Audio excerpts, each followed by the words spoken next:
Welcome to my class. Today we are studying if. If is a small word, but a very useful word. Very useful.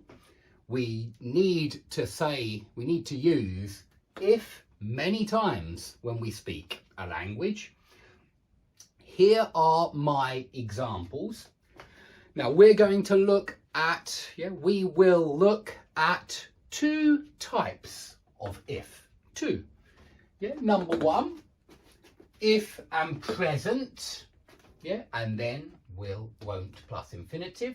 And number two, if and past, and then would, wouldn't plus infinitive.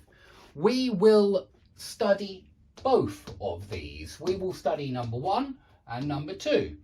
We call this first conditional. If shows condition, okay? But I think it's best to translate if. Check in a dictionary what if means, okay, in your language. And I think you will understand if. So we have if and present and will and won't. And we have if and past and would and wouldn't. Number one is for real situations that might happen. Real things that might happen in the future. For example, if it rains tomorrow, I won't go to the park, okay? It might rain tomorrow. It's real. It's possible. It might rain tomorrow. It might happen. So we need one. But sometimes we talk about things that won't happen. For example, if I won the lottery, it won't happen. It will never happen. I will never win the lottery, unfortunately. I will never win £5 million.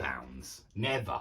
So this is hypothetical. Hypothetical. It's imaginary. Hypothetical means imaginary. It won't happen. It won't happen. Or it's very unlikely. It's very unlikely. Unlikely means it probably won't happen. Okay? I probably won't win £5 million and I probably won't buy a yacht. But if I won, past simple, win, won, won. Make sure you learn your three forms of the verb. Win, won, won. We won a competition, but the competition was won, passive. Was won. Anyway, if I won £5 million, comma, I would, not will here, because past. This is number two. If I won £5 million, I would buy a yacht. I would buy a big boat.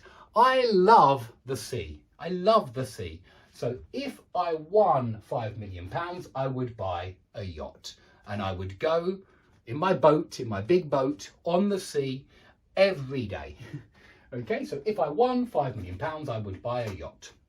Okay, now, let's look at number one. Let's look at number one closely, under the microscope. Under the microscope, let's look at number one. Now, I have been an English teacher for more than 20 years. And I have taught if, first and second conditional, for more than 20 years. I have taught this a lot. And I know the most typical mistake. I hear this mistake every day. Every day I hear this mistake. You mustn't make this mistake. Okay, you mustn't make this mistake. Many students make this mistake. They say, if it will rain tomorrow, and I understand tomorrow, future, yes, maybe in your language, yes, maybe in your language you do say, if it will rain tomorrow. But in English, we don't. We mustn't. I study another language. I study Russian. And I know Russians say if it will rain in Russian. And so they translate from their language and they say if it will rain. I think some European languages say if it will rain. And that's why I hear French and German students sometimes make this mistake. But it's not correct. I know it says tomorrow. I know tomorrow is future, but we do not use will here. We say if it rains, present simple. It rains, present simple, tomorrow. We only use will and won't here in the other clause. So please understand, please remember, if it will is wrong. Yeah? If it will, if I will, if he will, wrong. Incorrect, not correct. You mustn't say if I will, if he will, if she will. It's not correct. It's if I am, if I do, if he plays, if he comes, if and present tense, please. Okay?